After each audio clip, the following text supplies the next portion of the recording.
Hey guys, Robbie here from CFSB Nutrition at CrossFit South Bend.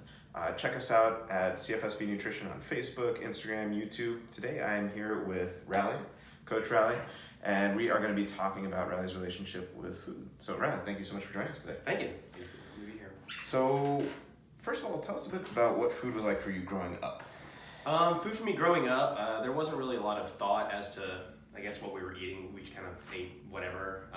My parents actually own a chicken wing restaurant, and so we ate a lot of like buffalo chicken wings growing up. They opened it up when I was like 5 years old, and I worked there from the time I was like 12 until I was 18. So, I mean, even in high school, working a lot, and like 3 or 4 nights a week, dinner was like chicken wings and maybe like an order of fries, and had the diet soda to make it nice and healthy. So, not a lot of thought there. Then going into college, typical like campus dining sort of situation.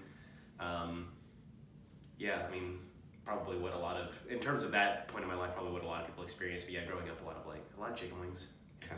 I mean, it sounds pretty fun. No, it's super dope. It's the first thing I do as soon as I go home. Every single time I go back to Georgia. I'm sure they're pretty delicious. Oh, it's awesome. Yeah. So we'll talk about what you're eating currently in just a second, but tell us a bit about like the journey from when you started even thinking about like eating healthy in general to like getting to where you are now. Like, tell us about that journey. Yeah, it probably started with me starting to do CrossFit. I started doing that my senior year of college, so like 2012, and I didn't really know much about like eating healthy. Like you kind of see all the stuff that floats around. Like I would try to eat salads and stuff like that, but that first got me hooked on trying things like paleo and like massively reducing carbs in terms of things like that. And I just kind of noticed stuff like that never really worked super well for me. I had a really hard time with any sort of carb limited diet, just zero energy. I always felt really, really rough.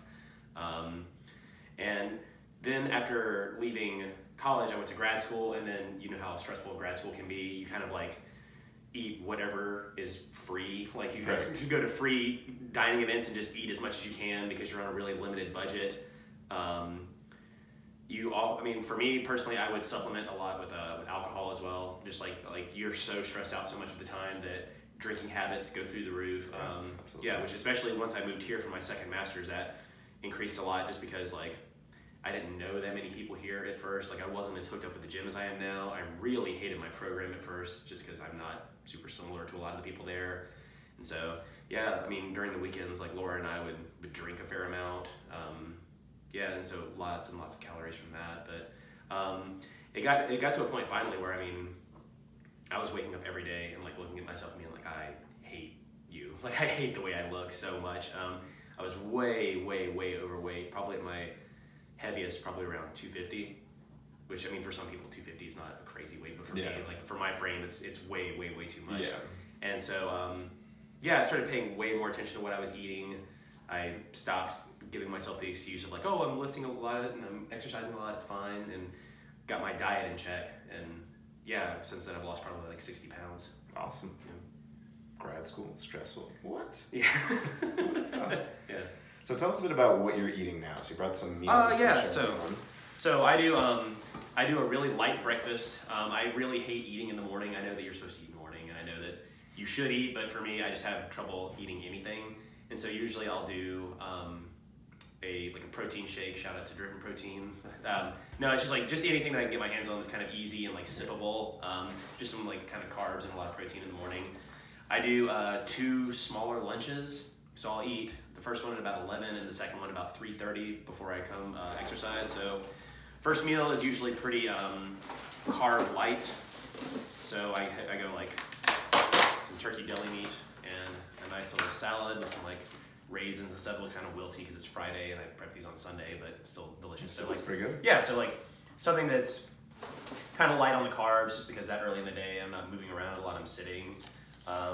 Next meal is usually going to be something a little bit heavier on me, so I'll do like ground beef with like onions and jalapenos, and then some like Jerusalem salad, so like cucumbers, tomatoes, and then I was doing rice a lot, but I've started doing tortillas just because I can like toast them and they're super easy. Just and then a nice little cheese stick too. That's awesome. I go to, yeah. Cool. Yeah, so and then for dinner, I'll usually on Sundays when I'm doing meal prep, I'll roast like a big pork loin. or a couple of pork loins for Laura and I, and that'll get us through one meal for the whole week. Sometimes like ground chicken, I'll make chili, stuff like that. Very cool. Mm-hmm. So one of the things I like to talk about in these videos is, you know, kind of what's unique to each coach. So, you know, Andrew was an undergrad at Notre Dame, Carl was a rugby coach, Mike was working full-time. So you're a PhD student in theology, you're an Olympic lifting coach, you're an athlete, you know, you've got all these different responsibilities. Talk about, you know, you talked a bit about it already, but talk a bit to people about just navigating all that while eating healthy. I mean, it's tough. I mean, the biggest thing for me was figuring out a workable plan for meal prep, because I love cooking, and if I give myself the opportunity, I'll spend like an hour and a half cooking every night. Oh, wow. Like, I really enjoy it. Like, I love the process of it. I mean, I grew up working at my parents' restaurant, so it's something I've done for a long time, and it really helped me like kind of like rein in my time cooking, because that can also be something that if you really enjoy cooking, something really small can grow into something really big. Like, oh, I'm gonna make like grilled chicken breast with this tonight, can turn into like, oh, I'm gonna make a really much more detailed version of this with more food, and oh, I'm now drinking a glass of wine while I'm cooking, and things get more and more elaborate and worse for you. And so kind of like reining that in a bit and meal prepping a lot on Sundays, and then kind of saving meals like that for the weekend is much more helpful for me. I mean, like, I don't eat like this every day. Like, Saturday and Sunday, we pretty much kind of eat whatever we want. And for me, I mean, I know this is not like this for some people, but I don't see any negative results. Like, a lot of times I'll eat really healthy for a couple of weeks and plateau, and then just have like a total blowout on Saturday. Like last week, we had something really decadent for lunch. I made like chorizo and eggs, and then for dinner we had like, Laura and I split a large pizza. Yeah. And then I've lost like 2.5 pounds on Saturday. So like, I mean, it just drops really quick after I have kind of a blowout weekend. So yeah, I mean, that can definitely happen with you know, body comp and kind of getting the alternating carb amounts, and cool. Yeah, but I'm a huge fan of the meal prep. I would advocate it for anybody if you're having like time issues. Yeah. Have like a tight schedule. Yeah, makes a huge difference.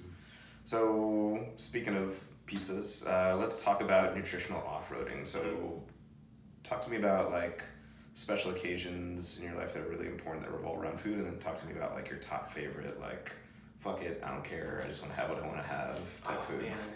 Man. It depends, man. I like pho a lot. So cool. Pho's not terrible. Like, it's like actually pretty good as far as it goes. Yeah, pho's a pretty good one. Pizza is a go-to.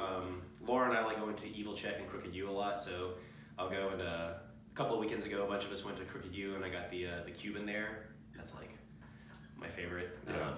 And poutine too, probably. So like going to Evil Check and getting some poutine. Yeah. It's like a huge blowout. Yeah. In terms of like special occasions, I tend to. Am I allowed to cuss? Yeah. Cool. Okay. Yeah. On special occasions, I do. Okay. Yeah. Like on special occasions, I tend to just say like fuck it. Like this past Christmas, I mean, I went into Christmas break super stressed out, and I was actually way down. I probably could have used to gain a couple of pounds, and I like.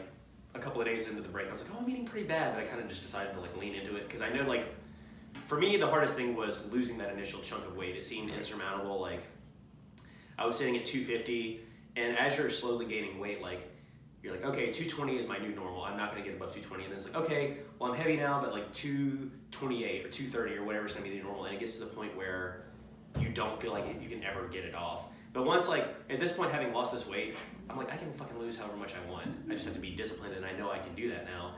And so I kind of just let myself go hard over Christmas break. Right. I probably gained, like, in 3 weeks at home, I probably gained, like, 14 pounds. Wow. But, I mean, again, since Christmas break, it's mid-February now, I've lost all of it. It's gone, and it's not an issue. And I know that I have the consistency to be able to do that now. So I think that if people are looking to lose weight, I think just getting to the point where you lose that first like chunk and you understand what that discipline is, it's like it's much easier to do it from there on out. Yeah, absolutely.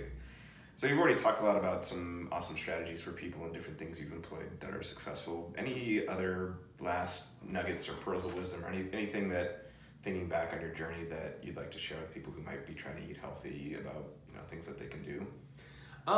Yeah, I mean, consistency is a big thing. For me, I don't know how personal this is, but like I think that I really thought of losing weight as like the be all end all. Like this is gonna be the thing that solves all my problems. Like this is one of the main reason that I'm unhealthy, or not the main reason I'm unhealthy, the main reason I'm unhappy. Because again, like seeing yourself in this state, it feels like it's not you. It feels like something's wrong, and you kind of feel like, okay, once I lose all this weight, shit's gonna be great and fine. Right.